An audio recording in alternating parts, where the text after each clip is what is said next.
Hey, what's up everyone? I hope all of you are doing great. This is Ramesh Zaman. बहुत सोचने के बाद मैंने एक कार लेने का डिसीजन लिया है और वो कार है एक सेकंड हैंड टाटा नैनो.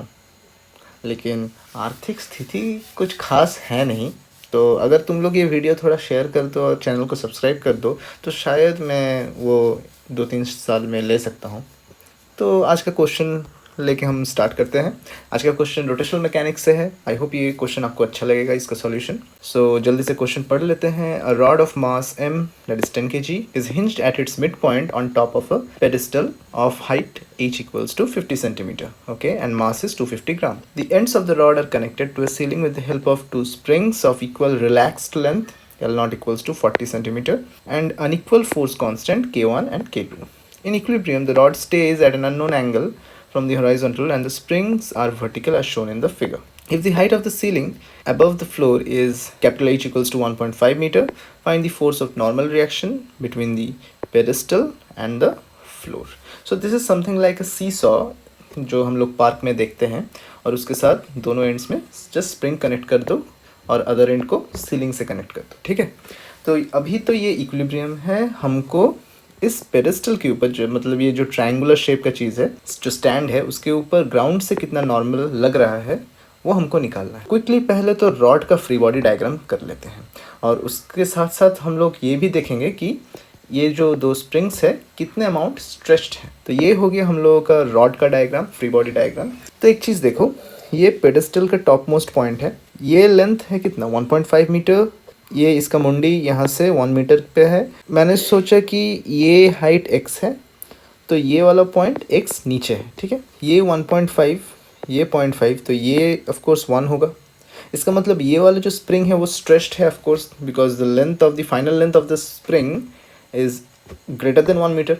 इसका मतलब इसका नेचुरल लेंथ कितना था, 0.4 मीटर, दैट इज़ 40 सेंटीमीटर, तो स्ट्रेच्ड है.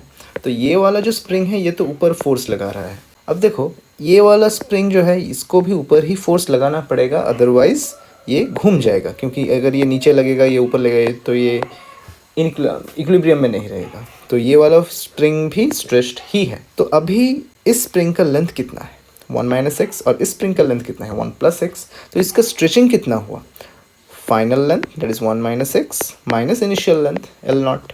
और इसका स्ट्रेचिंग कितना होगा, 1 + x that is the final length minus L not.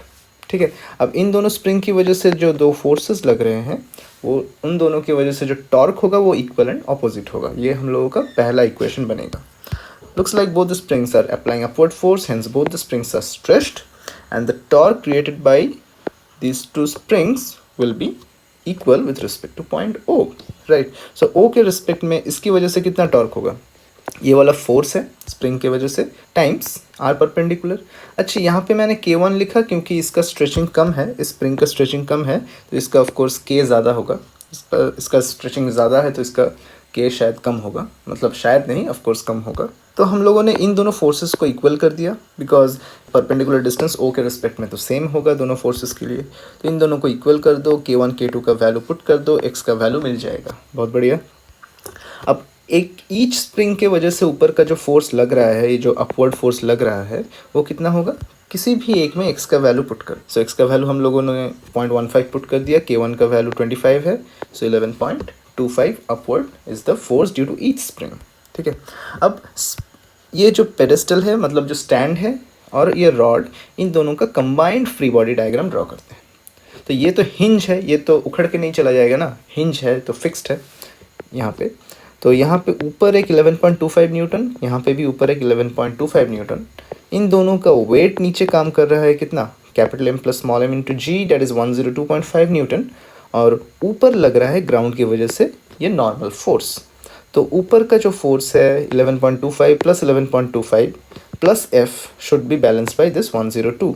F is 102.5 minus 2 into 11.25, that is 80 Newton force is being applied upwards on the pedestal by the ground. Easy question था. Free body diagram draw करना आना चाहिए rotational mechanics में. Equilibrium के questions बहुत मिलते हैं. इस साल भी आया था इक्विलिब्रियम का question rotational mechanics JEE advanced में. तो आई होप ये सॉल्यूशन आपको अच्छा लगा हो, और अगर आप चाहते हैं कि मैं जल्दी से एक सेकंड हैंड टाटा नैनो ख़रीद लूँ तो प्लीज़ इस वीडियो को शेयर कर दो और चैनल को सब्सक्राइब कर दो please. I will see in the next one. Peace, take care.